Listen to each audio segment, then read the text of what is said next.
Welcome back, folks. I'm Dave Isaacs, and we have just taken a trip upriver from the Mississippi Delta up to Chicago. There was a great migration in the 1940s as rural people came north after the war looking for factory work. And this is how Chicago became such a center for the blues, as musicians from the Mississippi Delta and elsewhere found their way to Chicago and the studios of Chess Records and the clubs on the South Side. And now we're digging into a sound that is very, very familiar to you, I'm sure, the Chicago Shuffle. And so the first thing I want to show you is a simple, what we might call a blues bass pattern, sometimes referred to. I'm going to call it a 5/6 pattern just to give you a touch of theory here. And this is a, I'm sure, or very likely a familiar thing to you already. I'm starting off with just an E power chord. So my index finger is on the 2nd fret of the A string. I am striking both the low E and the A strings together, establishing our triplet shuffle, putting the accent on the 1st and 3rd beats of that triplet. We get 1, 2, 3, 1, 2, 3, 1, 2, 3, 1, 2, 3. And once again, the emphasis on the 1. Boom, boom, boom, boom, boom. But we're adding more movement than we had in our Delta stomp, because I'm going to add my ring finger on the 4th fret of the A string and go like this. So I'm playing each note twice, fitting our same rhythmic pattern, 1, 2, 3, 1, 2, 3. And what this is doing, it's a 5/6 pattern because I'm going from the 5th of an E chord, the note B, 1, 2, 3, 4, 5, to the 6th of an E scale, C sharp, 1, 2, 3, 4, 5, 6. And so what this does is create a sense of movement because we're alternating back and forth between these two notes, but without implying that we need to change a chord.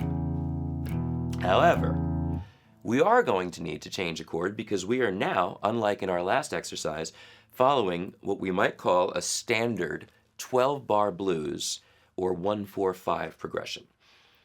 Now what I'm going to do is move this lick, this pattern, over from starting on an E power chord to the next pair of strings where my index finger is now on string 4 at the 2nd fret.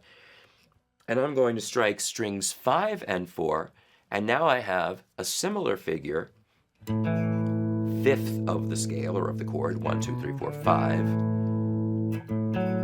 to the 6th of that scale or chord. And so we have that same sense of movement back and forth.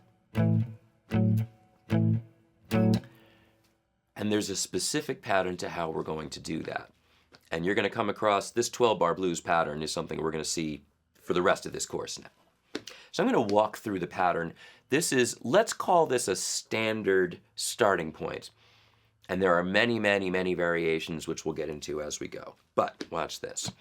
1, 2, 3, 4, 2, 2, 3, 4, 3, 2, 3, 4, 4. Now after 4 bars, we move over. 1, 2, 3, 4, 2, 2, 3, 4, and back to E. This is now 8 bars. Now I'm going to play a B7 chord. Hopefully this is familiar to you. It's one of our, what we might call cowboy open position chords. Middle finger, string 5, fret 2, ring finger, string 3, fret 2, pinky, little finger, string 1, fret 2, index finger, string 4, fret 1. This is B7. And I'm playing the triplet with a strum. Down, up, down, up, down, down. Notice that instead of hitting all the strings all the time, which you could do on a B7 and then on an A7, just 2 fingers, I'm using middle and ring on string 4 and string 2 at the 2nd fret. So B7, A7, and back to here, 2, 3, 4, 1, B7. So notice the little rhythmic variations. I'm going to play through this 12 bar one more time. So we go back and forth when we hit that 5 chord, 4 chord from the chunk, chunk, chunk downstroke bass figure to a strummed chord. 1, 2, 3, 4, 2, 2, 3, 4, 3, 2, 3, 4, 4, 2, 3, 4, 5. On the 5th bar is where we change to the A chord. 6th bar, 7th bar, we go back to E. 8th, 9th bar is B7. 10, 11, 3, 4, 12. If you find the strumming a little confusing, then just play a simple down-up like this. By the way, the B7, I mentioned before that B is the 5 of E. So we'd call this a 5 chord. I'll deal with this more later. This a 4 chord. And the last part, the last 4 bars of a 12-bar pattern we might call a turnaround, starting from the 5 chord, in this case B7. So I'm going to start from the turnaround, strumming simply this time. 2, 3, 4, 1, 2, 3, 4, 1, 2, 3, 4, 1, 2, 3, 4, 1, 2, 3, 4. What I played before, and what I'd like you to get, as you get more comfortable, is boom, ba, ba, ba, low, high, low, high, low. So notice the subtlety, bringing out one set of strings on a downstroke and another on an up. Okay, it's time to practice along with our track here.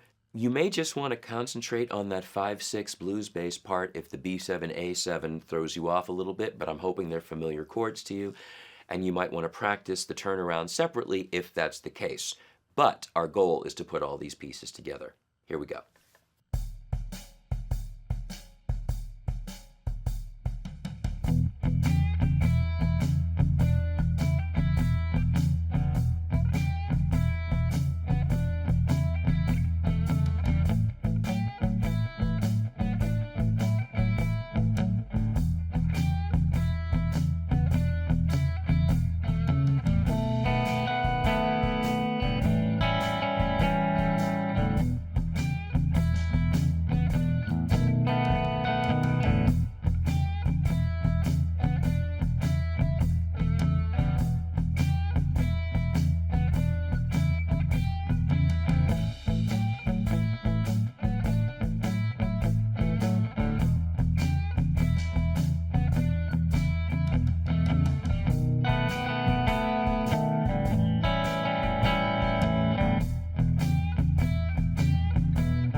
One other detail I do want to mention regarding the turnaround is that that last B7 chord is actually going to come in, or can come in, not on the first beat, but the second.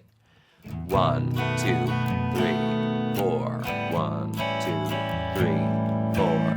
1, 2, 3, 4. 1, 2, 3, 4.